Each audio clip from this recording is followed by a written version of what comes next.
Hi hello. ഇപ്പം സോഷ്യോളജിയിലെ വളരെ important ആയിട്ടുള്ള കുറച്ച് ടോപ്പിക്സ് ആണ് നമ്മൾ ഡിസ്കസ് ചെയ്തുകൊണ്ടിരിക്കുന്നത്. നമ്മൾ ആദ്യം നോക്കിയിട്ടുള്ളത് എന്തായിരുന്നു? അപ്പം സോഷ്യോളജി എന്ന് പറഞ്ഞാൽ എന്താണ്, എഡ്യൂക്കേഷണൽ സോഷ്യോളജി എന്താണ്, ഇങ്ങനത്തെ കുറച്ച് കാര്യങ്ങൾ നോക്കി. അപ്പം നമ്മൾ പറഞ്ഞിട്ടുണ്ടായിരുന്നു കൾച്ചർ, സൊസൈറ്റി തുടങ്ങിയിട്ടുള്ള കുറച്ച് കാര്യങ്ങളും കൂടി നമുക്ക് നോക്കാനുണ്ടെന്ന്. സോ നമ്മൾ നോക്കുകയാണ് ഇന്ന് ഫസ്റ്റില് കൾച്ചർ. എന്താണ് കൾച്ചർ എന്നുള്ളത് അല്ലേ? കൾച്ചർ വളരെ ഇമ്പോർട്ടൻ്റ് ആയിട്ടുള്ള ഒരു ടോപ്പിക്കാണ്. കാരണം നമ്മുടെ ലൈഫിലായാലും ഈ ഒരു സെറ്റ് എക്സാമിലായാലും കൾച്ചറിന് വലിയൊരു ഇമ്പോർട്ടൻസ് ഉണ്ട്. Okay, culture the languages, customs, beliefs, rules, arts, knowledge and collective identities and memories developed by member of all social groups that make their social environments meaningful എന്ന് പറഞ്ഞിട്ടുണ്ടെങ്കിൽ എന്തൊക്കെയാ കൾച്ചർ എന്ന് പറഞ്ഞാൽ എന്തൊക്കെ അതിനകത്ത് ഇൻക്ലൂഡഡ് ആവുന്നുണ്ട്? ലാംഗ്വേജസ് വരുന്നുണ്ട്, കസ്റ്റംസ് വരുന്നുണ്ട്, beliefs, rules, arts, knowledge, collective identities, memories, ഇതൊക്കെ ഉൾക്കൊള്ളുന്നതിനെയാണ് നമ്മൾ കൾച്ചർ എന്ന് പറയുന്നത്. നമ്മുടെ ഒരു സംസ്കാരം എന്ന് പറഞ്ഞിട്ടുണ്ടെങ്കിൽ നമ്മുടെ ഭാഷ, നമ്മുടെ വിശ്വാസങ്ങൾ, ആചാരങ്ങൾ, അനുഷ്ഠാനങ്ങൾ, കർമ്മങ്ങൾ, നമ്മുടെ പെരുമാറ്റങ്ങൾ, നമ്മളെല്ലാവരും കൂടി ചേർത്തെടുക്കുന്ന നമ്മുടെ കലകൾ, ഇതെല്ലാം ഇൻക്ലൂഡഡ് ആവുന്നതിനെയാണ് നമ്മൾ സംസ്കാരം അല്ലെങ്കിൽ കൾച്ചർ എന്ന് പറയുന്നത്. അപ്പം ഈ ഒരു കൾച്ചർ എന്ന് പറയുന്നത് സൊസൈറ്റിയിൽ ഓരോ ഇൻഡിവിജ്വലിനെയും ഒരുപാട് ഇമ്പാക്റ്റ് ചെയ്യുന്നുണ്ടല്ലേ. നമ്മുടെ ഒരു ഇന്ത്യൻ കൾച്ചറും അല്ലെങ്കിൽ ഫോറിൻ കൾച്ചറും നമ്മളെ ഡിഫറൻസ് ഒക്കെ ഡിസ്കസ് ചെയ്യുന്ന സമയത്ത് നമുക്ക് ആ കൾച്ചറിൻ്റെ ഇമ്പോർട്ടൻസ് കൃത്യമായിട്ട് മനസ്സിലാക്കിയെടുക്കാൻ പറ്റും. സോ കൾച്ചർ എന്ന് പറയുന്നത് ഈ ഒരു കൊളേറെ എന്ന് പറയുന്ന ഒരു ലാറ്റിൻ ടേം എന്നാണ് വന്നിട്ടുള്ളത്. ടു കൾട്ടിവേറ്റ് എന്നുള്ളതാണ് കറക്റ്റായിട്ട് നമ്മൾ കൂടുതൽ യൂസ് ചെയ്യുന്ന ഒരു മീനിങ് അതിൽ വരുന്നത്. കൾട്ടിവേറ്റ് എന്ന മീനിങ് വരുന്ന കൊളേറെ എന്ന് പറയുന്ന ലാറ്റിൻ വേർഡിൽ നിന്നാണ് കൾച്ചർ എന്നുള്ളൊരു ടേം ഡിറൈവ് ചെയ്ത് വന്നിട്ടുള്ളത്. ഓക്കെ, സോ കൾച്ചർ എന്ന് പറഞ്ഞിട്ടുണ്ടെങ്കിൽ the languages, customs, beliefs, rules, arts, knowledge and collective identities and memories developed by member of all social groups that make their social environment meaningful. Okay, ഇതാണ് കൾച്ചറിൻ്റെ ഒരു definition ആയിട്ട് പറയുന്നത്. So then culture എന്ന് പറയുമ്പോൾ type of culture നോക്കുകയാണെങ്കിൽ എന്താണ്? പ്രധാനമായിട്ട് രണ്ട് ടൈപ്പിലുണ്ട്. ഇത് എത്രത്തോളം ക്ലിയർ ആണെന്ന് അറിയില്ല, ജസ്റ്റ് ഞാനൊന്ന് പറയാം. ടൈപ്പ് ഓഫ് കൾച്ചർ നോക്കുന്ന സമയത്ത് മെറ്റീരിയൽ കൾച്ചറും നോൺ മെറ്റീരിയൽ കൾച്ചറും വരുന്നുണ്ട്. കൾച്ചറിൻ്റെ ടൈപ്പ് നോക്കുന്ന സമയത്ത് മെറ്റീരിയൽ കൾച്ചറും നോൺ മെറ്റീരിയൽ കൾച്ചറും വരുന്നുണ്ട്. മെറ്റീരിയൽ കൾച്ചർ എന്ന് പറഞ്ഞിട്ടുണ്ടെങ്കിൽ നമുക്ക് ടാഞ്ചിബിൾ ആയിട്ടുള്ള, അതായത് food, dress, ornament, houses, automobiles, നമുക്ക് കാണാനും തൊടാനൊക്കെ പറ്റുന്ന കുറച്ച് സാധനങ്ങളുണ്ടല്ലോ. Food, dress, ornament, house, automobiles, ഇതൊക്കെ എന്താ? ഇതൊക്കെ കൾച്ചറിലെ മെറ്റീരിയൽ കൾച്ചർ ആസ്പെക്ട്സിൽ വരുന്നതാണ്. മെറ്റീരിയൽ കൾച്ചറൽ ആസ്പെക്റ്റിൽ വരുന്നതാണ് എന്നുണ്ടെങ്കിൽ നമുക്ക് കൾച്ചറിൻ്റെ ഭാഗമായിട്ടുള്ള ഇപ്പം കാളവണ്ടി എന്ന് പറയുന്നത് എന്താണ്? അതൊരു കാലഘട്ടത്തിലെ കൾച്ചറിൻ്റെ ഭാഗമായിരുന്നു. അപ്പം ഓട്ടോറിക്ഷ അത് കുറച്ച് മുമ്പത്തെ ഒരു കാലഘട്ടത്തിൻ്റെ കൾച്ചറായിരുന്നു. അതായത് എല്ലാവർക്കും സ്വന്തമായിട്ട് വീട്ടിൽ വാഹനമൊന്നുമില്ല, അപ്പോൾ പുറത്ത് പോകാൻ കൂടുതലായിട്ട് ഓട്ടോയിൽ അങ്ങ് പോകാമെന്ന് പറയുന്ന ഒരു കൾച്ചർ ഉണ്ടായിരുന്നു. ഇപ്പോഴേക്കാണ് സ്വന്തമായിട്ട് വാഹനം, ഇൻഡിവിജ്വൽ ഒരു വീട്ടിൽ തന്നെ ഒരുപാട് വാഹനം, ഓരോ വ്യക്തിക്കൊരു വാഹനം. ഇതൊക്കെ എന്താണ്? ഒരു കാലഘട്ടത്തിൻ്റെ കൾച്ചറിനെ ഇൻഡിക്കേറ്റ് ചെയ്യുന്ന മെറ്റീരിയൽ ആസ്പെക്ട്സ് ആണ്. അപ്പം മെറ്റീരിയൽ ആസ്പെക്റ്റ് എന്ന് പറയുന്നതിനെ ആ രീതിയിൽ മനസ്സിലാക്കുക. കൾച്ചറിൽ മെറ്റീരിയലും നോൺ മെറ്റീരിയലും വരുന്നുണ്ട്. മെറ്റീരിയൽ എന്ന് പറഞ്ഞിട്ടുണ്ടെങ്കിൽ നമുക്ക് തൊടാൻ ഇതാക്കാനൊക്കെ പറ്റുന്ന, കാണാനൊക്കെ പറ്റുന്ന. ഇപ്പോൾ ഫുഡ് എന്ന് പറഞ്ഞാൽ എന്താണ്? പണ്ട് കാലത്തിൻ്റെ ഈ കഞ്ഞി, പയറെന്നൊക്കെ പറഞ്ഞിട്ടുണ്ടെങ്കിൽ അതൊരു കാലഘട്ടത്തിൻ്റെ കൾച്ചറിൻ്റെ ഭാഗമായിരുന്നു. ഇപ്പം അതൊക്കെ മാറിയിട്ടുണ്ട്. ബർഗറും സാൻഡ്വിച്ചോ അല്ലെങ്കിൽ ബ്രോസ്റ്റോ ഒന്നും അല്ലാണ്ട് അതിനപ്പുറത്തേക്ക് മറ്റെന്തൊക്കെയോ വന്നുകൊണ്ടിരിക്കുകയാണ്. ഇൻസ്റ്റാഗ്രാം തുറക്കുന്ന സമയത്ത് നമ്മൾ മൊത്തം കാണുന്നത് മറ്റൊരു വെറൈറ്റി ഓഫ് കൾച്ചറാണ്. നമ്മൾ അവിടേക്ക് എത്തിയിട്ടില്ലേ എന്ന് സംശയം തോന്നുന്ന രീതിയിലുള്ള കൾച്ചറാണ്. അപ്പം ഇത്തരത്തിലുള്ള നമുക്ക് തൊടാനും കാണാനൊക്കെ പറ്റുന്ന ഈ തരത്തിലുള്ള ആസ്പെക്ട്സ് ആണ് മെറ്റീരിയൽ കൾച്ചറിൽ വരുന്നത്. അതേസമയത്ത് നോൺ മെറ്റീരിയൽ കൾച്ചർ എന്ന് പറഞ്ഞിട്ടുണ്ടെങ്കിൽ symbols, attitudes, ideas, beliefs and art forms. നമുക്ക് തൊടാനും കാണാനൊന്നും പറ്റില്ല, പക്ഷെ എല്ലാവരുടെ ഉള്ളിലുള്ള നമുക്കിങ്ങനെ പ്രത്യക്ഷത്തിലല്ല പരോക്ഷത്തിൽ കാണാൻ പറ്റുന്ന കുറച്ച് കാര്യങ്ങളുണ്ടല്ലോ, അതിനെയാണ് നോൺ മെറ്റീരിയൽ കൾച്ചർ എന്ന് പറയുന്നത്. Symbols, attitudes, ideas, beliefs, art forms, ഇതൊക്കെയാണ് നോൺ മെറ്റീരിയൽ കൾച്ചറായിട്ട് പറയുന്നത്. സിംബലുകളുണ്ട് അല്ലേ, ഓരോ കാലഘട്ടത്തിൻ്റെ ഇതായ സിംബലുകൾ. ആറ്റിറ്റ്യൂഡ്സ് അതാണ് ഏറ്റവും പ്രധാനപ്പെട്ട. ഐഡിയാസും ആറ്റിറ്റ്യൂഡ്സും ബിലീഫ്സും ഒക്കെയാണ് ഏറ്റവും പ്രധാനമായിട്ട് നമുക്ക് പറയാൻ പറ്റുക. ഒരു കാലഘട്ടത്തിൻ്റെ ഐഡിയാസോ ആറ്റിറ്റ്യൂഡോ അല്ല ഇപ്പം നമുക്കുള്ളത്. ജെൻഡർ എന്നുള്ള ഒരൊറ്റ കൺസെപ്റ്റ് എടുത്തിട്ടുണ്ടെങ്കിൽ തന്നെ നമുക്ക് ആ ഒരു കാലഘട്ടത്തിൻ്റെതായിട്ടുള്ള കൾച്ചറൽ നോൺ മെറ്റീരിയൽ ആസ്പെക്റ്റ് മനസ്സിലാക്കാൻ വേണ്ടി പറ്റും. ആൺകുട്ടി, പെൺകുട്ടി അതൊരു കാലഘട്ടത്തിൻ്റെ കൾച്ചറൽ ഐഡിയ ആയിരുന്നു. പിന്നീട് അത് മാറിയിട്ട് ആൺകുട്ടി, പെൺകുട്ടി. ഇപ്പോഴും ഇങ്ങനെ അല്ലെങ്കിൽ പോലും കുറേയൊക്കെ അതിനെ ന്യൂട്രലായിട്ട് കാണാൻ പറ്റുന്ന അല്ലെങ്കിൽ ആ രീതിയിലുള്ള മാറ്റങ്ങൾ വന്നിട്ടുണ്ടല്ലോ. അതിനെയാണ് നമുക്ക് നോൺ മെറ്റീരിയൽ കൾച്ചറൽ ആസ്പെക്റ്റിൽ ഒരു എക്സാമ്പിളായിട്ട് പറയാൻ വേണ്ടി പറ്റുക. സോ കൾച്ചറിൽ മെറ്റീരിയൽ ആസ്പെക്റ്റും നോൺ മെറ്റീരിയൽ ആസ്പെക്റ്റും ഉണ്ട്, മനസ്സിലാക്കി വെച്ചു. ഇനി ഇതുമായിട്ട് ബന്ധപ്പെട്ട് വളരെ ഇമ്പോർട്ടൻ്റ് ആയുള്ള ഒരു ടേം നമ്മളൊന്ന് പരിചയപ്പെടുകയാണ്.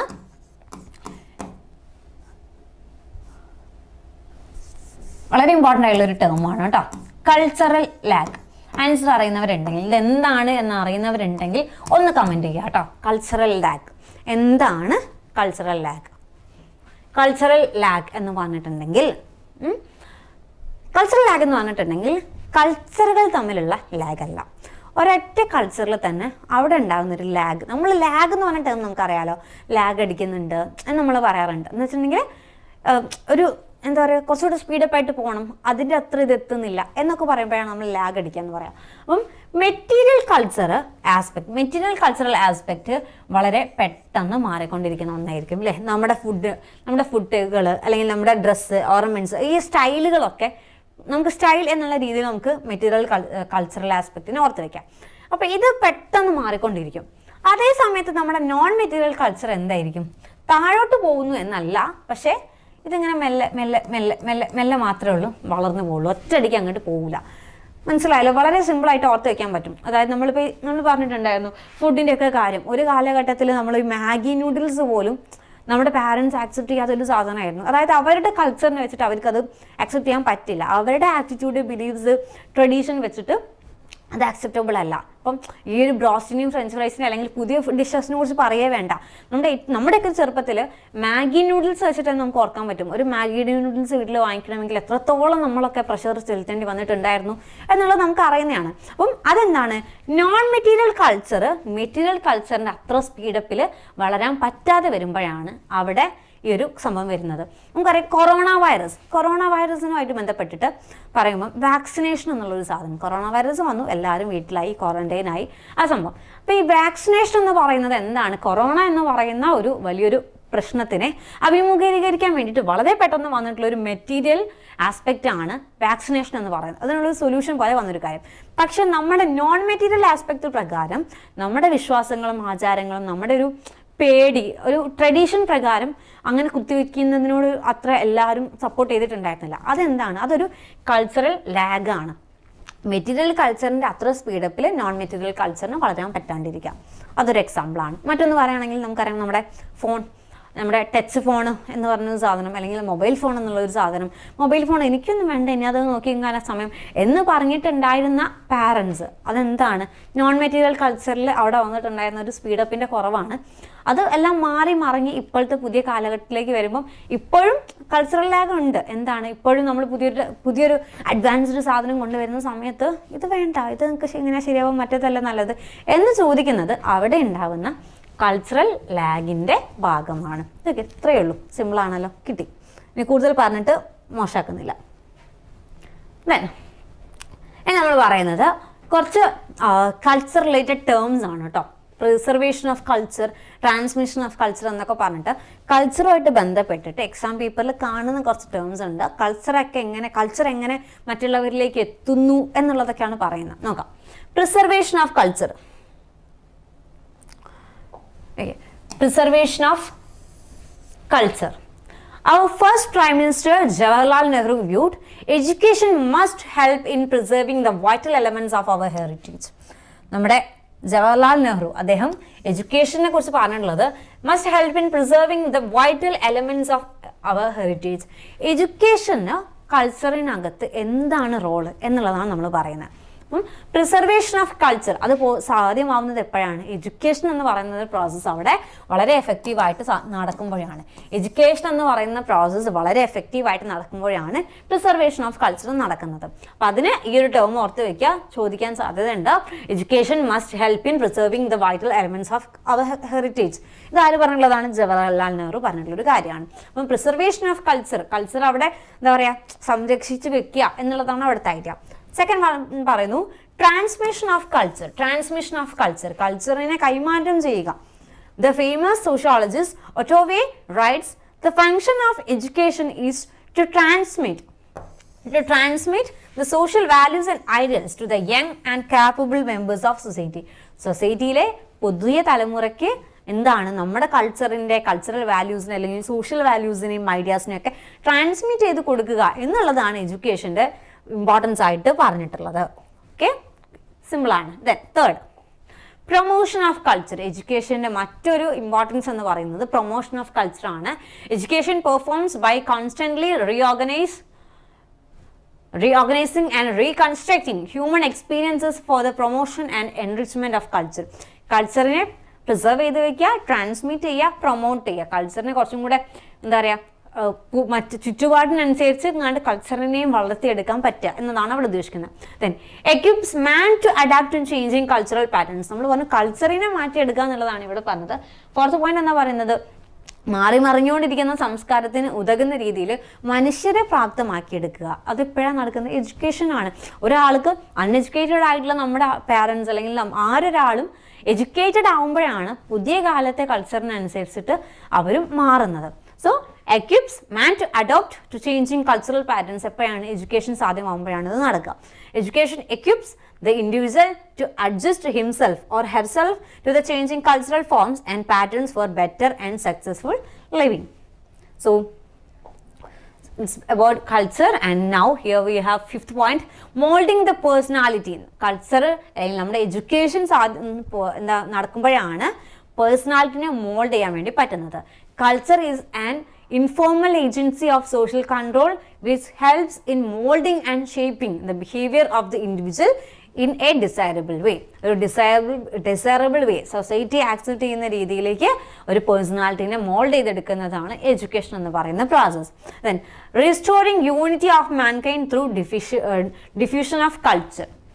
Then finally removing cultural lag. Cultural lag എന്ന് പറയുന്ന ടേം എന്താണെന്ന് നമ്മൾ പറഞ്ഞിട്ടുണ്ട് അല്ലേ? കൾച്ചറൽ ലാഗ് എന്നുള്ളൊരു ടേം എന്താണെന്ന് നമ്മൾ ഓൾറെഡി പറഞ്ഞിട്ടുണ്ട്. ഇമ്പോർട്ടൻ്റ് ആണ്, ഓർത്ത് വയ്ക്കാം. So then cultural accommodation and cultural assimilation വളരെ ഇമ്പോർട്ടൻ്റ് ആയിട്ടുള്ള രണ്ട് ടേംസ് ആണ്. കൾച്ചറൽ അക്കോമഡേഷനും കൾച്ചറൽ അസിമിലേഷനും ഇതെന്താണ് എന്നൊന്ന് മനസ്സിലാക്കി വെക്കണം കേട്ടോ. കൾച്ചറൽ അസിമിലേഷൻ എന്ന് പറഞ്ഞിട്ടുണ്ടെങ്കിൽ the cultural absorption of a minority group into the main cultural body. ഏറ്റവും സിമ്പിൾ ആയിട്ട് പറഞ്ഞാൽ ഇതാണ് അസിമിലേഷൻ. ഇതിനേക്കാൾ സിമ്പിൾ ആയിട്ട് അസിമിലേഷന് ഡിഫൈൻ ചെയ്യാൻ പറ്റില്ല. The cultural absorption of a minority group into the main cultural body. ഒരു പ്രധാന സമൂഹത്തിൻ്റെ കൾച്ചറിനെ ഒരു മൈനോറിറ്റി ഗ്രൂപ്പ് അബ്സോർബ് ചെയ്തെടുക്കുന്നതിനെയാണ് കൾച്ചറൽ അസിമിലേഷൻ എന്നതുകൊണ്ട് ഉദ്ദേശിക്കുന്നത്. കൾച്ചറൽ അസിമിലേഷൻ എക്സാമ്പിൾ പറയുകയാണെങ്കിൽ ഒരു ട്രൈബൽ ഗ്രൂപ്പ്, അതെന്താണ്? അതൊരു മൈനോറിറ്റി ഗ്രൂപ്പ് ആയിരിക്കാം. അവർ നമ്മുടെ സിറ്റിയിലൊക്കെ വന്നിട്ട് നമ്മളുടെ കൾച്ചറിനെ അബ്സോർബ് ചെയ്തെടുക്കേണ്ടി വരുമ്പം അതിനെയാണ് അസിമിലേഷൻ എന്ന് പറയുന്നത്. ഓക്കെ, അക്കോമഡേഷൻ എന്ന് പറഞ്ഞിട്ടുണ്ടെങ്കിൽ an adjustment, adaptation or adjustment to make a better fit. കുറച്ചും കൂടെ മെച്ചപ്പെട്ട രീതിയിൽ ഇപ്പം നമ്മൾ തന്നെ മറ്റൊരു കൾച്ചർ, നമ്മളൊരു മേജർ കൾച്ചറൽ ഗ്രൂപ്പാണ്, നമ്മൾ കുറച്ചും കൂടി അടിപൊളി ആവണം എന്നുള്ളൊരു ഉദ്ദേശത്തിൽ മറ്റൊരു കൾച്ചറിൻ്റെ കാര്യങ്ങൾ അഡോപ്റ്റ് ചെയ്യുന്നു, അഡ്ജസ്റ്റ് ചെയ്യുന്നു. അങ്ങനെ വരുമ്പോഴാണ് അതെന്തായിട്ട് മാറുന്നത്? അക്കോമഡേഷനായിട്ട് മാറുന്നത്. അതേസമയത്ത് ഒരു മൈനോറിറ്റി ഗ്രൂപ്പ് എൻ്റയർലി ഡിഫറെൻ്റ് ആയിട്ടുള്ള ഒരു മേജർ ഗ്രൂപ്പിൻ്റെ കൾച്ചറിനകത്തേക്ക് വരുമ്പോൾ അവിടുന്ന് കാര്യങ്ങൾ ഇങ്ങോട്ട് എടുക്കുന്ന സമയത്താണ് എന്തെന്ന് പറയുന്നത്? കൾച്ചറൽ അസിമിലേഷൻ എന്ന് പറയുന്നത്. കൾച്ചറൽ അസിമിലേഷനും കൾച്ചറൽ അക്കോമഡേഷനും ഡിഫറെൻ്റ് ആയിട്ടുള്ള ടേംസ് ആണ്, ഓർത്ത് വെക്കുക കേട്ടോ. ഇത് കിട്ടിയെന്ന് വിചാരിക്കുകയാണ്, cultural assimilation and cultural accommodation. So next അടുത്തൊരു ഇമ്പോർട്ടൻറ്റ് കൾച്ചർ റിലേറ്റഡ് ആയിട്ടുള്ള വളരെ ഇമ്പോർട്ടൻ്റ് ആയിട്ടുള്ള മറ്റു രണ്ട് ടേംസ് ആണ് അക്കൾച്ചറേഷനും എൻകൾച്ചറേഷനും. അക്കൾച്ചറേഷൻ ആൻഡ് എൻകൾച്ചറേഷൻ നമുക്ക് നോക്കാം. അക്കൾച്ചറേഷൻ ജസ്റ്റ് ഓർത്ത് വെക്കാൻ വേണ്ടി പറയുകയാണേ. എൻകൾച്ചറേഷൻ എന്ന് പറഞ്ഞിട്ടുണ്ടെങ്കിൽ എൻ്റെ കൾച്ചർ അങ്ങനെ നോക്കുക. അക്കൾച്ചറേഷൻ എന്ന് വെച്ചാൽ എൻകൾച്ചറേഷൻ എന്ന് പറഞ്ഞാൽ എൻ്റെ കൾച്ചർ. അക്കൾച്ചറേഷൻ എന്ന് വെച്ചാൽ അന്യൻ്റെ അല്ലെങ്കിൽ ആരാൻ്റെ എന്നൊക്കെ നമ്മൾ കൊളോക്കിയൽ ലാംഗ്വേജിൽ പറയും. അതാണ് അക്കൾച്ചറേഷൻ. എൻകൾച്ചറേഷൻ എന്ന് വെച്ചാൽ എൻ്റെ, അങ്ങനെ ഓർക്കുക. അക്കൾച്ചറേഷൻ എന്ന് പറഞ്ഞിട്ടുണ്ടെങ്കിൽ a process to a person or a group from one culture come to adopt practices and values of another culture. മറ്റൊരു കൾച്ചറിൻ്റെ പ്രാക്ടീസസും കാര്യങ്ങളൊക്കെ അഡോപ്റ്റ് ചെയ്യുകയും പ്രാക്ടീസ് ചെയ്യുകയൊക്കെ ചെയ്യുമ്പോഴാണ് അക്കൾച്ചറേഷൻ നടക്കുന്നത്. അതൊരു 2-way പ്രോസസ്സാണ്. In person contact, art, literature or media ഉണ്ടായിരിക്കും. ഒറിജിനൽ കൾച്ചറും ഫോറിൻ കൾച്ചറും എന്തായിരിക്കും? സെപ്പറേഷനും ഇൻ്റഗ്രേഷനും ട്രാൻസ്മിലേഷൻ, മാർജിനലൈസേഷൻ, അസിമിലേഷൻ, ഇങ്ങനത്തെ ഒരുപാട് കാര്യങ്ങൾ കൊടുക്കൽ വാങ്ങലുകൾ നടക്കുമ്പോഴാണ് അക്കൾച്ചറേഷൻ നടക്കുക. അക്കൾച്ചറേഷൻ ഒന്ന് വായിച്ചു നോക്കൂ. അക്കൾച്ചറേഷൻ, നമ്മൾ മറ്റൊരാളുടെ കൾച്ചറിലെ ഫുഡും ഹാബിറ്റ്സും ക്ലോത്തിങ്ങും ഒക്കെ നമ്മൾ ഇങ്ങോട്ടേക്ക് എടുക്കുമ്പോഴാണ് അക്കൾച്ചറേഷൻ എന്ന് പറയുന്നത്. ഇനി എൻകൾച്ചറേഷൻ എന്ന് പറയുന്നത് എൻ്റെ കൾച്ചറിനെ മനസ്സിലാക്കലാണ്. ഈ process through a person learn rules, guidelines, values and skills to participate in a society. ഒരു സൊസൈറ്റിയിൽ നമ്മൾ ഏത് സൊസൈറ്റിയുടെ ഭാഗമാണോ ആ സൊസൈറ്റിയുടെ തന്നെ കൾച്ചറൽ വാല്യൂസിനെയും സ്കിൽസിനെയും ഗൈഡ് ലൈൻസിനെയും ഒക്കെ മനസ്സിലാക്കി എടുത്തിട്ട് അവിടെ നമ്മൾ എങ്ങനെ ജീവിക്കാം എന്നുള്ളതിനൊന്നും സെറ്റാക്കി വരുമ്പോഴാണ് എൻകൾച്ചറേഷൻ സാധ്യമാകുക. എൻകൾച്ചറേഷൻ എൻ്റെ സൊസൈറ്റീനെ ഞാൻ മനസ്സിലാക്കി അവിടുത്തെ കൾച്ചറിനെ പഠിച്ചിട്ട് അവിടെ നിൽക്കാൻ വേണ്ടി ശ്രമിക്കലാണ്. അക്കൾച്ചറേഷൻ എന്ന് പറഞ്ഞിട്ടുണ്ടെങ്കിൽ മറ്റൊരു കൾച്ചറിനെ മനസ്സിലാക്കിയിട്ട് അവിടുത്തെ കാര്യങ്ങൾ ഇങ്ങോട്ട് അഡോപ്റ്റ് ചെയ്തെടുക്കുക. അങ്ങനെയൊക്കെ കൊടുക്കൽ വാങ്ങലുകൾ നടക്കുമ്പോഴാണ് അക്കൾച്ചറേഷൻ സാധ്യമാവുക. ഓക്കെ, കിട്ടിയെന്ന് വിചാരിക്കുകയാണ്. അക്കൾച്ചറേഷൻ ആൻഡ് എൻകൾച്ചറേഷൻ സിമ്പിളായിട്ട് ഇങ്ങനെ അതൊന്ന് മനസ്സിലാക്കി വെച്ചാൽ മതി. And here next we are moving to society. എന്താണ് സൊസൈറ്റി എന്നാണ് നമ്മൾ പറയുന്നത്. കൾച്ചർ എന്താണെന്ന് പറഞ്ഞു, പ്രീവിയസ് ക്ലാസ്സിൽ സോഷ്യോളജി എന്താണ്, എഡ്യൂക്കേഷൻ എന്താണ്, എഡ്യൂക്കേഷണൽ സോഷ്യോളജി എന്താണ്, സോഷ്യലൈസേഷൻ എന്താണ്, സോഷ്യലൈസേഷൻ ഏജൻസ് എന്താണ് എന്നൊക്കെ പറഞ്ഞിട്ടുണ്ടായിരുന്നു. Here we are talking about society. എന്താണ് സൊസൈറ്റി എന്നുള്ളതാണ്. Okay, a society is a group of individuals, നമുക്കറിയുന്നതാണ് അല്ലേ. Then involve in persistent social interaction or a large social group sharing the same spatial or social territory എന്നല്ല, ഒരു same, നിങ്ങൾക്ക് readable ആണോ എന്നുള്ള ചെറിയൊരു കൺഫ്യൂഷൻ എനിക്കുണ്ട്, ജസ്റ്റ് ഞാൻ പറയാം. Spatial or social territory, same spatial അല്ലെങ്കിൽ സോഷ്യൽ ടെറിറ്ററിയിൽ വരുന്ന ഒരു ലാർജ് സോഷ്യൽ ഗ്രൂപ്പാണ്. അവരെന്തായിരിക്കും പരസ്പരം ഇൻട്രാക്ട് ചെയ്യുന്നുണ്ടാവും, കൈമാറ്റം നടത്തുന്നുണ്ടാവും, ഒരേ കാര്യങ്ങളിൽ ഇൻവോൾവ് ആയിരിക്കും. അത്തരത്തിലുള്ള ഒരു ഗ്രൂപ്പ് ഓഫ് ഇൻഡിവിജ്വൽസിനെയാണ് നമ്മൾ സൊസൈറ്റി എന്ന് പറയാം. അപ്പോൾ എന്തൊക്കെയാണ് സൊസൈറ്റി? ഒരു സൊസൈറ്റി എന്ന് പറഞ്ഞിട്ടുണ്ടെങ്കിൽ സെയിം സ്പേഷ്യൽ അല്ലെങ്കിൽ സോഷ്യൽ ടെറിറ്ററി ഉണ്ടായിരിക്കണം, അത് ഒരുപാട് ഇൻഡിവിജ്വൽസ് ഇൻക്ലൂഡഡ് ആയിട്ടുള്ള ഒരു ലാർജ് ഗ്രൂപ്പായിരിക്കും. ഇത്തരത്തിലൊക്കെ വരുമ്പോഴാണ് അതിനെ ഒരു സൊസൈറ്റി എന്ന് നമ്മൾ പറയുന്നത്. Okay, society. A society is a group of individuals involved in persistent social interaction or a large social group sharing the same spatial or social territory. Then, Aifer എന്ന് പറയുന്ന ഒരു തിങ്കർ സൊസൈറ്റിനെ ഏറ്റവും സിമ്പിൾ ആയിട്ട് define ചെയ്തിട്ടുള്ളത് it's a web of social relationships എന്നുള്ളതാണ്. Society is a web of social relationships. Aifer പറയുന്നത് society is a web of social relationships, സാമൂഹിക ബന്ധങ്ങളുടെ ഒരു ശൃംഖലയാണ് സമൂഹം എന്ന് പറയുന്നത്. അപ്പം നമുക്ക് ഒരുപാട് സോഷ്യൽ റിലേഷൻഷിപ്സ് ഉണ്ട്, അതാണ് ഒരു സൊസൈറ്റീൻ്റെ ബോണ്ട്, അല്ലെങ്കിൽ നമ്മൾ ഒരുപാട് ആളുകളുമായിട്ട് നമുക്കൊരു ബോണ്ട് ഉണ്ട്, അതാണ് ഒരു സൊസൈറ്റീനെ നിലനിർത്തുന്നത് എന്നാണ് ആര് പറയുന്നത്? Aifer പറഞ്ഞിട്ടുള്ളത്. ആൻഡ് സൊസൈറ്റിയുടെ കുറച്ച് ഇമ്പോർട്ടൻറ്റ് ഫീച്ചേഴ്സ് പറയാണ്. Man is a social animal. നമുക്കറിയാം, man is a social being or social animal. He lives in social groups, in communities and in society. ഒരു മനുഷ്യൻ ജീവിക്കുന്നു എന്ന് പറയുന്നത് കേവലം ഒരു വീട്ടിലല്ല, അല്ലെങ്കിൽ ഒരു ഒറ്റ പാരൻസിൻ്റെ കുട്ടി എന്നുള്ള രീതിക്കൊന്നല്ല എന്നാണ്. അത് സോഷ്യൽ ഗ്രൂപ്പിൻ്റെ, ഒരു കമ്മ്യൂണിറ്റിയുടെ, ഒരു വലിയ സൊസൈറ്റിയുടെ ഭാഗമായിട്ടാണ്. അപ്പം അതിനനുസരിച്ച് നമ്മൾ അത്രയും വലിയൊരു സൊസൈറ്റിയുടെ ഭാഗമാകുമ്പോൾ അതിനനുസരിച്ചുള്ള ബിഹേവിയേഴ്സും റോൾസും കാര്യങ്ങളൊക്കെ നമ്മൾ വഹിക്കേണ്ടതായിട്ടുണ്ടാവും. Human life and society almost go together. അപ്പം നമ്മുടെ മനുഷ്യ ജീവിതം കാലത്തിനനുസരിച്ച് പോകുമ്പോൾ അതനുസരിച്ചായിരിക്കും സൊസൈറ്റി പോകുന്നുണ്ടാവാം. സൊസൈറ്റി കാലത്തിനനുസരിച്ച് പോകുമ്പോഴായിരിക്കും മനുഷ്യരും അതിനനുസരിച്ച് പോകുന്നുണ്ടാവുക. അപ്പോൾ ആ ഒരു സൊസൈറ്റി ആൻഡ് ഹ്യൂമൻ ലൈഫ് എന്നത് തമ്മിലുള്ള ആ ഒരു ഇന്റർ കണക്ഷൻ ഇമ്പോർട്ടൻ്റ് ആണ്. മാൻ കനോട്ട് ലിവ് ആസ് മാൻ വിത്തൗട്ട് സൊസൈറ്റി. ഇമ്പോർട്ടൻ്റ് ആയിട്ടുള്ളൊരു കാര്യമാണ് അല്ലേ. Society has become an essential condition for human life to arise and to continue. It is more than our environment, it is within us as well as around us. ഈ environment എന്നതിനേക്കാളും നമ്മളുമായിട്ട് connect ചെയ്ത് വരുന്നത് എന്താണ്? സൊസൈറ്റിയാണ്. കാരണം നമ്മുടെ ഉള്ളിലുള്ളതും നമ്മളാൽ ചുറ്റപ്പെട്ടിട്ടുള്ളതും നമ്മൾ എന്തിൻ്റെ ഉള്ളിലാണോ അതും എന്താണ്? സൊസൈറ്റി തന്നെയാണ്. ഒന്നുകൂടെ പറയാണ്, നമ്മൾ എന്ന് പറയുന്നത് ഒരു സോഷ്യൽ ബീയിങ് ആണ്, നമ്മുടെ ചുറ്റുള്ളത് സൊസൈറ്റിയാണ്. നമ്മൾ എന്തിൻ്റെ ഭാഗമാണോ അതാണ് സൊസൈറ്റി. അല്ല, മനുഷ്യരാരും ഇല്ലാണ്ട് സൊസൈറ്റി എന്ന് പറയുന്ന സംഭവം പോസിബിൾ അല്ല. മനുഷ്യന് സൊസൈറ്റി ഇല്ലാതെയും പറ്റില്ല. അപ്പം ഒരു ആടുജീവിതം, ബെന്യാമിൻ്റെ അതിൽ ആ ഒരു സംഭവമൊക്കെ നെജീബിൻ്റെ സ്റ്റോറിയൊക്കെ ഓർക്കുമ്പോൾ നമുക്ക് ആ ഒരു സൊസൈറ്റിയുടെ ഇമ്പോർട്ടൻസ് മനസ്സിലാക്കാൻ പറ്റും. എനിക്കൊന്ന് 9th or 10th സ്റ്റാൻഡേർഡിൽ ഈ ഒരു ആടുജീവിതം സ്റ്റോറി പഠിപ്പിക്കുന്ന സമയത്ത് അവരിൽ കൃത്യമായിട്ട് ഒറ്റപ്പെടൽ എന്നുള്ളതാണ് അവിടെ ബേസിക് തീമായിട്ട് പറയുന്നത്. ഒറ്റപ്പെട്ടുള്ളൊരു ജീവിതം മനുഷ്യന് എത്രത്തോളം പറ്റും പറ്റാതിരിക്കും എന്നതാണ് അവിടെ തീമായിട്ട് പറഞ്ഞുകൊണ്ടിരിക്കുന്നത്. അപ്പം സൊസൈറ്റി എന്നത് മനുഷ്യനെ സംബന്ധിച്ച് വളരെ ഇമ്പോർട്ടൻ്റ് ആയിട്ടുള്ള ഒരു കാര്യമാണ്. അതേപോലെ തന്നെ മനുഷ്യർ എന്ന് പറയുന്നത് സൊസൈറ്റിയുടെ നോംസിനെയും കാര്യങ്ങളൊക്കെ ഫോളോ ചെയ്തുകൊണ്ടിരിക്കുന്ന അപ്ഡേറ്റഡ് ആയിട്ടുള്ള ഒരു മനുഷ്യൻ എന്ന് പറയുന്നത് സൊസൈറ്റിയെ സംബന്ധിച്ചും ഒരു അസറ്റാണ്. സോഷ്യൽ സ്ട്രാറ്റിഫിക്കേഷൻ, സൊസൈറ്റി എന്നതുമായിട്ട് ബന്ധപ്പെട്ട് വരുന്ന കുറച്ച് ഇമ്പോർട്ടൻറ്റ് ടേംസ് ആണ് നമ്മൾ പറയുന്നത്. സോഷ്യൽ സ്ട്രാറ്റിഫിക്കേഷൻ എന്ന് പറഞ്ഞാൽ എന്താണ്?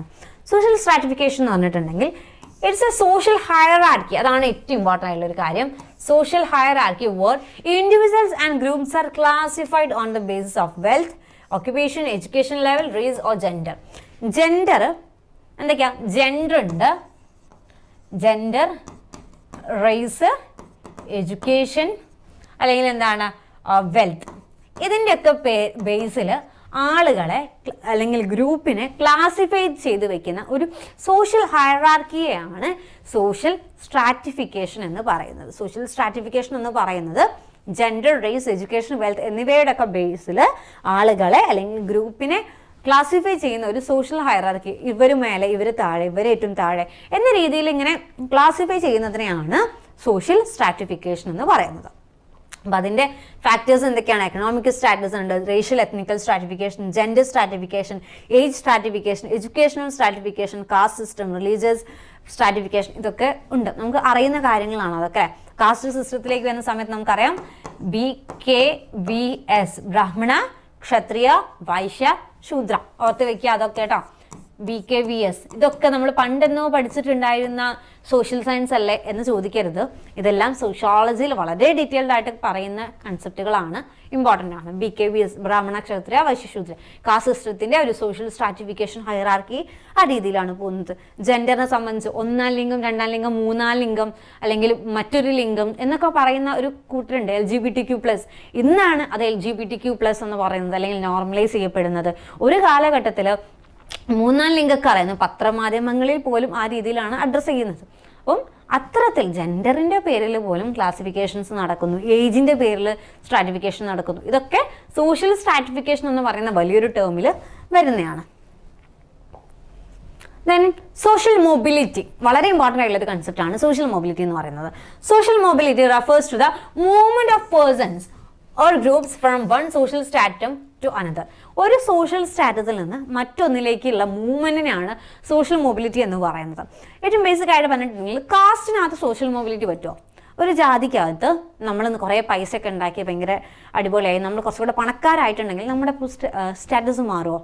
ഇന്നത് സാധ്യമാണ്, ഒരു കാലത്ത് അത് സാധ്യമായിരുന്നില്ല അല്ലേ. കാസ്റ്റ്, ക്ലാസ് എന്നൊക്കെ പറയുന്നത് വളരെ ഇമ്പോർട്ടൻ്റ് ആയിട്ടുള്ള കൺസെപ്റ്റുകളാണ്. അപ്പം ദെൻ കാസ്റ്റും ക്ലാസ്സുമായിട്ട് ബന്ധപ്പെട്ടിട്ട് ഒന്ന് ഓർത്ത് വയ്ക്കുക. കാസ്റ്റ് എന്ന് പറയുന്നത് എന്താണ്? അസ്ക്രൈബ്ഡ് ആണ്, അസ്ക്രൈബ്ഡ് സ്റ്റാറ്റസ് ആണ്. കാസ്റ്റ് എന്ന് പറയുന്നത് ഒരു അസ്ക്രൈബ്ഡ് സ്റ്റാറ്റസ് ആണ്, കാസ്റ്റ് ആണ് കേട്ടോ. എന്ന് വെച്ചിട്ടുണ്ടെങ്കിൽ ബൈ ബർത്ത് കിട്ടുന്നതാണ്. അതേസമയത്ത് ക്ലാസ് എന്ന് പറഞ്ഞിട്ടുണ്ടെങ്കിൽ അച്ചീവ്ഡ് സ്റ്റാറ്റസ് ആണ്, നമ്മൾ നേടിയെടുക്കുന്നതാണ് ക്ലാസ് എന്ന് പറയുന്നത്. Caste is an ascribed status, അത് ബൈ ബർത്ത് കിട്ടുന്നതാണ്. ക്ലാസ് എന്ന് പറയുന്നത് അച്ചീവ്ഡ് സ്റ്റാറ്റസ് ആണ്. സോഷ്യൽ മൊബിലിറ്റി എന്ന് പറഞ്ഞിട്ടുണ്ടെങ്കിൽ movement of persons or groups from one social stratum to another. Social mobility is more possible in open societies which provide greater opportunities for mobility than in closed societies which fixes one's position at birth. For example, കാസ്റ്റിനകത്ത് social mobility വളരെ പ്രയാസമുള്ള ഒരു കാര്യമാണ്. പക്ഷെ അതേസമയത്ത് ക്ലാസ്സിനെ സംബന്ധിച്ച് കുറച്ചുകൂടെ ഓപ്പൺ സൊസൈറ്റി കൺസെപ്റ്റുകളെ സംബന്ധിച്ചിട്ട് സോഷ്യൽ മൊബിലിറ്റി നമുക്ക് സാധ്യമാണ് എന്നുള്ളതാണ് പറഞ്ഞിട്ടുള്ളത്. ഞാൻ ടൈപ്സ് ഓഫ് സോഷ്യൽ മൊബിലിറ്റി ആണ് പറഞ്ഞിട്ടുള്ളത്. Horizontal social mobility, horizontal social mobility ഉണ്ട്, വെർട്ടിക്കൽ സോഷ്യൽ മൊബിലിറ്റി ഉണ്ട്, ഇന്റർ ജനറേഷനിലും ഇൻട്രാ ജനറേഷനിലും ഉണ്ട്. ഈ രീതിയിലാണ് സോഷ്യൽ മൊബിലിറ്റി വരുന്നത്. നോക്കാം, ഹൊറിസോണ്ടൽ സോഷ്യൽ മൊബിലിറ്റി എന്ന് പറഞ്ഞിട്ടുണ്ടെങ്കിൽ എന്താണ്? ഒരു ഡോക്ടർ, ഓക്കെ, ഒരു ഡോക്ടർ ഒരു മെഡിക്കൽ സ്കൂളിലത്തെ ടീച്ചറായിട്ട് മാറി. ആ സമയത്ത് ആളുടെ സ്റ്റാറ്റസ് മാറുന്നുണ്ടോ? ഡിഗ്നിറ്റി മാറുന്നുണ്ടോ? ഒന്നുമില്ല അല്ലേ, സ്റ്റാറ്റസ് ഒന്നും മാറിയില്ല. ഡോക്ടർ എന്ന് പറഞ്ഞിട്ടുണ്ടെങ്കിലും ഒരു മെഡിക്കൽ സ്കൂളിലെ ടീച്ചറാണ്, പ്രൊഫസറാണ് എന്ന് പറഞ്ഞിട്ടുണ്ടെങ്കിലും ഏകദേശം മോശമാവാത്ത, ഒന്നിൽ നിന്നും ഒന്നും കുറയാത്ത രീതിയിലുള്ള എന്ത് കിട്ടുന്നുണ്ട്, സോഷ്യൽ സ്റ്റാറ്റസ് അവിടെ കിട്ടുന്നുണ്ട്. അതാണ് ഹൊറിസോണ്ടൽ സോഷ്യൽ മൊബിലിറ്റി, ഒരുപോലെ തന്നെ പോകുന്ന രീതിയിലുള്ള social mobility. Then vertical social mobility എന്ന് പറഞ്ഞിട്ടുണ്ടെങ്കിൽ അപ്വാർഡ് സോഷ്യൽ മൊബിലിറ്റി ഉണ്ട്, ഡൗൺവാർഡ് സോഷ്യൽ മൊബിലിറ്റി ഉണ്ട്. അതായത് മാറ്റം സംഭവിക്കുന്നുണ്ടെന്നാണ് അവിടെ. അപ്വാർഡ് സോഷ്യൽ മൊബിലിറ്റി എന്ന് പറഞ്ഞിട്ടുണ്ടെങ്കിൽ എന്താണ്, ഒരു ഇൻഡസ്ട്രിയൽ വർക്കർ, അദ്ദേഹം ഒരുപാട് വർക്ക് ചെയ്ത് നന്നായിട്ട് ഹാർഡ് വർക്കിലൂടെ ബിസിനസ്മാൻ ആയിട്ട് മാറുകയാണ്. അപ്പോൾ അവിടെ സംഭവിക്കുന്നത് എന്താണ്, അപ്വാർഡ് സോഷ്യൽ മൊബിലിറ്റി ആണ്. അതേ സമയത്ത് ഡൗൺവാർഡ് സോഷ്യൽ മൊബിലിറ്റി എന്ന് പറഞ്ഞിട്ടുണ്ടെങ്കിൽ ഒരു ബിസിനസ്മാൻ എന്തൊക്കെയോ അറിയാത്ത പണിയൊക്കെ ചെയ്തിട്ട് ആകെ പ്രശ്നമായിട്ട് എന്താണ്, അവിടെ ഒരു തൊഴിലാളിയായിട്ട് മാറുമ്പം ഒരു ക്ലർക്കായിട്ട് ജോലി ചെയ്യുകയാണ്, അല്ലെങ്കിൽ മറ്റൊരു ആ രീതിയിൽ സംഭവിക്കുമ്പോൾ അതെന്താണ്, ഡൗൺവാർഡ് സോഷ്യൽ മൊബിലിറ്റി ആണ്. ഓക്കെ, അപ്പം നമ്മൾ ജോമോന്റെ സുവിശേഷത്തിനകത്ത് ദുൽഖർ സൽമാൻ്റെ ഒരു സംഭവം എന്ന് പറഞ്ഞാൽ എന്താണ്, അതൊരു ഡൗൺവാർഡ് സോഷ്യൽ മൊബിലിറ്റി ആണ്. വലിയ ടിപ്പ് ടോപ്പിൽ നിന്നും ഒരു ബിസിനസ്മാനിൽ നിന്നും താഴേക്ക് വരാണ്ടി വരുമ്പോൾ അതെന്താണ്, അതൊരു ഡൗൺവാർഡ് സോഷ്യൽ മൊബിലിറ്റി ആണ്. സോ അപ്വാർഡ് സോഷ്യൽ മൊബിലിറ്റിയും ഡൗൺവാർഡ് സോഷ്യൽ മൊബിലിറ്റിയും ഉണ്ട്. ഇന്റർ ജനറേഷണൽ സോഷ്യൽ മൊബിലിറ്റി എന്ന് പറഞ്ഞിട്ടുണ്ടെങ്കിൽ രണ്ട് തലമുറകൾ തമ്മിൽ സംഭവിക്കുന്നതാണ്. എന്ന് പറഞ്ഞിട്ടുണ്ടെങ്കിൽ അച്ഛനൊരു കർഷകനായ അച്ഛൻ്റെ മകൻ പഠിച്ച് ഡോക്ടറായിട്ട് മാറുന്നു എന്ന് പറയുമ്പോൾ അതെന്താണ്, അതൊരു ഇന്റർ ജനറേഷണൽ സോഷ്യൽ മൊബിലിറ്റി ആണ്. സൊസൈറ്റിയിലെ ഒരു നോർമൽ സ്റ്റേറ്റസിൽ നിന്നും വളരെ ടോപ്പായിട്ടുള്ള ഒരു സ്റ്റാറ്റസിനകത്തേക്ക് വരുന്നു എന്ന് പറയുമ്പോൾ അതൊരു ഇന്റർ ജനറേഷണൽ സോഷ്യൽ മൊബിലിറ്റി ആണ്. മേ ബി നമ്മളെല്ലാവരും ആഗ്രഹിക്കുന്നത് ഇത്തരത്തിലുള്ള ഒരു ഇന്റർ ജനറേഷണൽ സോഷ്യൽ മൊബിലിറ്റി ആയിരിക്കാം. എന്ന് പറഞ്ഞിട്ടുണ്ടെങ്കിൽ സാധാരണക്കാരായിട്ടുള്ള നോർമൽ ആയിട്ടുള്ള ഒരു ഫാമിലി സറൗണ്ടിങ്സിൽ നിന്നും നമ്മൾ പഠിച്ച് നല്ലൊരു ടീച്ചറായിട്ട് മാറുന്നു, നല്ലൊരു കോളേജ് ലെക്ചർ അല്ലെങ്കിൽ ഒരു നല്ലൊരു സ്കൂൾ ടീച്ചർ ആകുന്നു. നമ്മൾ പ്ലസ് 1 പ്ലസ് 2 ഒക്കെ പഠിപ്പിച്ച് വളരെ എന്താ പറയുക, മറ്റുള്ളവരെ നമ്മളെ ഏറ്റവും പ്രൗഡായിട്ട് കാണുന്ന അത്തരത്തിലുള്ള ഒരു മൊമെന്റിന് വേണ്ടിയിട്ടാണ് നമ്മളൊക്കെ കഷ്ടപ്പെട്ട് പഠിച്ചുകൊണ്ടിരിക്കുന്നത്. അപ്പോൾ അതിലേക്ക് എത്താന്ന് പറയുമ്പോൾ അവിടെ സംഭവിക്കുന്നത് ഒരു ഇന്റർ ജനറേഷണൽ സോഷ്യൽ മൊബിലിറ്റി ആണ്. Then intra generational social mobility എന്ന് പറഞ്ഞിട്ടുണ്ടെങ്കിൽ ഒരൊറ്റ തലമുറയിൽ തന്നെ സംഭവിക്കുന്നതാണ്. ഒരു ക്ലർക്ക് ഡയറക്ടറായിട്ട് മാറുന്നു എന്ന് പറയുന്നത്, അല്ലെങ്കിൽ ഒരു പ്യൂണായിരുന്ന അല്ലെങ്കിൽ ഒരു ട്യൂഷൻ ടീച്ചറായിരുന്ന ആ കുട്ടി നന്നായിട്ട് പഠിച്ച് കഷ്ടപ്പെട്ട് പഠിച്ചിട്ട് എന്തായി മാറുകയാണ്, അസിസ്റ്റന്റ് പ്രൊഫസറായിട്ട് മാറുകയാണ്, അല്ലെങ്കിൽ ഒരു പ്ലസ് 1 പ്ലസ് 2 ടീച്ചറായിട്ട് മാറുന്നു എന്ന് പറയുമ്പോൾ അവിടെ സംഭവിക്കുന്നത് ഇൻട്രാ ജനറേഷണൽ സോഷ്യൽ മൊബിലിറ്റി ആണ്. So I think it's clear. Types of social mobility: horizontal social mobility, vertical, Inter generational and intra generational. ഈ രീതിയിലാണ് സോഷ്യൽ മൊബിലിറ്റി പറയുന്നത്. നമ്മൾ ഇന്ത്യൻ സൊസൈറ്റിയെ കുറിച്ചിട്ടാണ് പറയുന്നത്. ഇന്ത്യൻ സൊസൈറ്റിക്ക് ഒരുപാട് ഫീച്ചേഴ്സ് വരുന്നുണ്ട് അല്ലേ. ഇന്ത്യൻ സൊസൈറ്റി നമുക്ക് അറിയുന്ന കുറച്ച് കാര്യങ്ങളുണ്ടല്ലോ, ഒന്ന് കമന്റ് ചെയ്തേ. ഇന്ത്യൻ സൊസൈറ്റിയുടെ ക്യാരക്ടറിസ്റ്റിക്സ് അല്ലെങ്കിൽ ഫീച്ചേഴ്സ് എന്ന് പറയുന്നത് എന്തൊക്കെയാണെന്നുള്ളത്.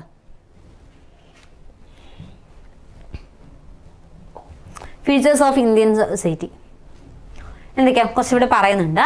മൾട്ടി എത്നിക് സൊസൈറ്റിയാണ് ഇന്ത്യൻ സൊസൈറ്റി എന്ന് പറയുന്നത്. മൾട്ടി എത്നിക് സൊസൈറ്റി ആണ്, മൾട്ടി ലിംഗ്വൽ സൊസൈറ്റി ആണ്. ഒരുപാട് ഭാഷകൾ സംസാരിക്കുന്ന ആളുകൾ ഇന്ത്യയിലുണ്ട്. മൾട്ടി റിലീജിയസ് സൊസൈറ്റി, ഒരൊറ്റ സെക്യുലർ നാഷനാണ് ഇന്ത്യ എന്ന് പറയുന്നത്. ഒരൊറ്റ ജാതിയോ മതമോ അല്ല ഇട്ടുള്ളത്, ഒരുപാട് മതമുണ്ട്. ഒരൊറ്റ മതത്തിനും പ്രത്യേക പരിഗണന കൊടുക്കുന്നില്ല എന്നതാണ് സെക്യുലറിസം കൊണ്ട് അർത്ഥമാക്കുന്നത്. So multi religious society. Then multi caste, ഒരുപാട് കാസ്റ്റുകളും അതിൽ തന്നെ ഒരുപാട് സബ് കാസ്റ്റുകളും വരുന്നുണ്ട്. Then unity in diversity, patriarchal society അല്ലേ. ദെൻ ട്രൈബ്സ്, ഇന്ത്യയുടെ സംബന്ധിച്ച് വളരെ ഇമ്പോർട്ടൻ്റ് ആയിട്ടുള്ള ഒരു ഫീച്ചറാണ് ട്രൈബ്സ് എന്ന് പറയുന്നത്. ദെൻ ഫാമിലി എന്ന് പറയുന്നതിന് മറ്റേതൊരു സൊസൈറ്റിയേക്കാളും ഇന്ത്യയിൽ ഇമ്പോർട്ടൻസ് കൊടുക്കുന്നുണ്ട്. സോ ഫാമിലി എന്ന് പറയുന്നത് family. Then kinship system, blood റിലേഷൻഷിപ്പിനെ സംബന്ധിച്ചിട്ട് ഇന്ത്യയിൽ വലിയ ഇമ്പോർട്ടൻസ് ഉണ്ട്. The balance between spiritualism and materialism എന്ന് വെച്ചിട്ടുണ്ടെങ്കിൽ നമ്മുടെ ബിലീഫ്സും മെറ്റീരിയൽസും തമ്മിലൊരു കണക്ഷനാണ് അവിടെ പറയുന്നത്. The balance between individualism and collectivism അല്ലേ. നമ്മൾ ഇന്ത്യയെ സംബന്ധിച്ച് ഓരോരുത്തരും ആസ് ആൻ ഇൻഡിവിജ്വൽ ഭയങ്കര ഇമ്പോർട്ടൻസ് ഉള്ള കൊടുക്കുന്ന ഇതുണ്ട്. ആസ് ആൻ ഇൻഡിവിജ്വൽ നമ്മുടെ ഗ്രോത്തും ഡെവലപ്മെൻറ്റും ഒക്കെ നമ്മൾ കണക്കാക്കുന്നുണ്ട്. അതായത് സമയത്ത് തന്നെ നമ്മളൊരു ഗ്രൂപ്പിൻ്റെ ഭാഗമാണ്. ആ ഒരു യൂണിറ്റി, ആ ഒരു സംഭവം നമ്മളെപ്പോഴും ചേർത്ത് പിടിക്കാറുണ്ട്. അത് ബ്ലഡ് റിലേഷൻഷിപ്പുമായിട്ട് കൂടെ കണക്ട് ചെയ്തിട്ട് നമുക്ക് മനസ്സിലാക്കാൻ പറ്റുന്ന ഒരു പോയിന്റാണ്. Then co existence of traditionalism and modernity. എന്താണ്, നമുക്കിവിടെ നമ്മുടെ ട്രഡീഷണൽ വാല്യൂസ് ഒന്നും നമ്മൾ ഒഴിവാക്കിയിട്ടില്ല, പക്ഷെ ഇപ്പോഴും നമ്മൾ മോഡേൺ ആയിട്ട് മുന്നേറുന്നുമുണ്ട്. അതാണ് കോ existence of traditionalism and modernity എന്നുകൊണ്ട് ഉദ്ദേശിക്കുന്നത്. Then, the process of social, psychological and cultural change that stems from the balancing of two cultures while adapting to the prevailing culture of the society. It's a question. It's a PYQ. നമ്മൾ ഇത്രയും നേരം പറഞ്ഞിട്ടുള്ള കുറച്ച് കാര്യങ്ങളെ വെച്ചിട്ട് ഒരു 2 PYQ കൂടെ നോക്കുകയാണ് നമ്മൾ. എന്താണ്? The process of social, psychological and cultural change that stems from the balancing of two cultures while adapting to the prevailing culture of the society. ഒന്ന് പെട്ടെന്ന് നോക്കിക്കേ, ഒന്ന് നിങ്ങൾ ക്വസ്റ്റ്യൻ നോക്കുക, ഓപ്ഷൻസ് നോക്കുക, ഒന്ന് കമൻറ്റ് ചെയ്യാം. നിങ്ങൾക്ക് ആൻസർ ചെയ്യാൻ പറ്റുന്നുണ്ടോ എന്ന് നോക്കുക, കമൻറ്റ് ചെയ്യാതിരിക്കരുത്. ജസ്റ്റ് ആ ഏതാണെന്നുള്ള ABCD മാത്രം പറഞ്ഞാൽ മതി. ആൻഡ് ദെൻ ഞാൻ ആൻസർ പറയുന്ന സമയത്ത് നിങ്ങൾക്ക് ശരിയായോ ഇല്ലേ എന്ന് മനസ്സിലാക്കാമല്ലോ. എന്താണ് the process of social, psychological and cultural change that stems from the balancing of two cultures while adapting to the prevailing culture of the society. സൊസൈറ്റിയുടെ കൾച്ചറലിനെ എന്താ പ്രിവെയിൽ ചെയ്തുകൊണ്ടിരിക്കുന്ന സമയത്ത് തന്നെ മറ്റൊരു കൾച്ചറിനെ ഇങ്ങോട്ട് എടുക്കാം. എന്താണ് സോഷ്യൽ ചേഞ്ച് ആണോ? സോഷ്യൽ ചേഞ്ച് ആണോ? അല്ല. കൾച്ചറൽ ഡിഫ്യൂഷൻ ആണോ? അല്ല. കൾച്ചറൽ ഐഡൻറ്റിറ്റി ആണോ? അല്ല. എക്കൾച്ചറേഷൻ എന്നുള്ളതാണ് ഇവിടെ ആൻസർ ആയിട്ട് വരുന്നത്. ഓപ്ഷൻ ബി, എക്കൾച്ചറേഷൻ എന്നുള്ളതാണ് ഒരു കൾച്ചറിൻ്റെ ഭാഗമായിരിക്കുന്ന സമയത്ത് തന്നെ മറ്റൊരു കൾച്ചറിനെ കുറിച്ചിട്ടുള്ള കാര്യങ്ങൾ അഡാപ്റ്റ് ചെയ്യുക എന്നതുകൊണ്ട് ഉദ്ദേശിക്കുന്നത്. And the next question, final question, A kind of social differentiation whereby members of society are grouped into social economic basis depending upon their job, wealth, social status, power or income. വളരെ simple ആയിട്ട് കിട്ടുന്ന ഒരു question ആണല്ലോ. Social stratification, social inequality, social mobility, social change, ഇതിലേതാ ഈ പറഞ്ഞിട്ടുള്ളത്? വളരെ എളുപ്പത്തിൽ കിട്ടുന്ന കാര്യം അല്ലേ? എന്താണ് ആൻസർ? എ ആണ്. സോഷ്യൽ സ്ട്രാറ്റിഫിക്കേഷൻ എന്നുള്ളതാണ് അതുകൊണ്ട് ഉദ്ദേശിച്ചിട്ടുള്ളൊരു കാര്യം. അപ്പം ഇതിനകത്ത് ഈ പറയുന്ന ഇത്തരത്തിലുള്ള ചോദ്യങ്ങളായിരിക്കും നിങ്ങൾക്ക് സെറ്റ് എക്സാമിന് വരുന്നുണ്ടായിരിക്കാം. നിങ്ങളുടെ PYQ ആണ് ഈ തന്നിട്ടുള്ള 2 എണ്ണം. ഇത്തരത്തിലുള്ള കോണ്ടെക്സ്റ്റ് തന്നിട്ട് അല്ലെങ്കിൽ സ്റ്റേറ്റ്മെൻറ്റ് തന്നിട്ട് ആൻസറിലേക്ക് എത്തുന്നത്. സോഷ്യൽ സ്ട്രാറ്റിഫിക്കേഷൻ നമുക്ക് അറിയുന്നതാണ് എന്താണെന്നുള്ളത്. ഈ പറഞ്ഞതുപോലെ സോഷ്യൽ സ്റ്റാറ്റസിൻ്റെയും പവറിൻ്റെയും വെൽത്തിൻ്റെയും ജോബിൻ്റെ ഒക്കെ ബേസിൽ ഹൈറാർക്കിക്കലി നമ്മൾ ക്ലാസിഫൈ ചെയ്യാം. സോഷ്യൽ ഇനിക്വാലിറ്റി, സാമൂഹിക അസമത്വം, എന്തെങ്കിലും ഒരു പെർട്ടിക്കുലർ കൺസെപ്റ്റിൻ്റെ അല്ലെങ്കിൽ ഒരു പെർട്ടിക്കുലർ കാര്യത്തിൻ്റെ പേരിൽ നമ്മളെ എന്താ പറയുക തരംതിരിക്കുക, ഒന്ന് മറ്റൊന്നിനേക്കാൾ മികച്ചതാണ് എന്ന് വിലയിരുത്തുന്നതിനെയാണ് സോഷ്യൽ ഇനിക്വാലിറ്റി എന്ന് പറയുന്നത്. നമുക്ക് അറിയുന്നതാണല്ലോ, എക്സ്പീരിയൻസ് ഉള്ള ആളുകളായതുകൊണ്ട് കൃത്യമായിട്ട് നമുക്കത് മനസ്സിലാക്കാൻ വേണ്ടി പറ്റും. ദെൻ സോഷ്യൽ മൊബിലിറ്റി എന്ന് പറഞ്ഞാൽ എന്താണ്? നമ്മൾ പറഞ്ഞിട്ടുണ്ടായിരുന്നു, ഒരു മൂവ്മെൻറ്റിനുള്ള പോസിബിലിറ്റി ആണത്. ദെൻ സോഷ്യൽ ചേഞ്ച്, സാമൂഹിക മാറ്റം, ഒരു കാര്യത്തിൽ നിന്നും അതിൻ്റെ എന്താ പറയുക പ്രൊസീജിയേഴ്സിനകത്തായാലും അല്ലെങ്കിൽ വാല്യൂസിലായാലും ഒക്കെ അത്തരത്തിലുള്ള മാറ്റങ്ങൾ വരുമ്പോഴാണ് സാമൂഹിക മാറ്റം, സോഷ്യൽ ചേഞ്ച് സംഭവിച്ചു എന്ന് നമ്മൾ പറയാം. സോ നമ്മൾ വളരെ ഇമ്പോർട്ടൻ്റ് ആയിട്ടുള്ള കുറച്ചധികം ടോപ്പിക്സ് ആണ് ഈ ഒരു ഇതിൽ ഡിസ്കസ് ചെയ്തിട്ടുള്ളത്, ഇന്നാണ് ഡിസ്കസ് ചെയ്തിട്ടുള്ളത്. വളരെ വളരെ ഇമ്പോർട്ടൻ്റ് ആണ്. ഈ രീതിയിലുള്ള ചോദ്യങ്ങൾ തീർച്ചയായിട്ടും നിങ്ങൾക്ക് ഉണ്ടാവും. അപ്പം പറഞ്ഞതൊക്കെ നമുക്ക് അറിയുന്നതല്ലേ എന്ന് പറഞ്ഞ് ഒഴിവാക്കരുത്. അതിലെ ടേംസ് വളരെ ഇമ്പോർട്ടൻ്റ് ആണ്, ഓർത്ത് വെക്കണം. അതിന് വേണ്ടിയിട്ടാണ് ഫസ്റ്റിൽ നമ്മൾ ആ കോമൺ സെൻസിക്കൽ വ്യൂവും സോഷ്യോളജിക്കൽ പെർസ്പെക്റ്റീവും പറഞ്ഞു തുടങ്ങിയിട്ടുള്ളത്. So I hope it's clear. എന്തെങ്കിലും കൺഫ്യൂഷൻസ് ഉണ്ടെങ്കിൽ നിങ്ങൾക്ക് കമൻറ്റ് സെക്ഷനിൽ അറിയിക്കാം. നമുക്ക് അടുത്തൊരു ക്ലാസ്സിൽ വളരെ ഡീറ്റെയിൽഡ് ആയിട്ട് നിങ്ങളുടെ കൺഫ്യൂഷൻസ്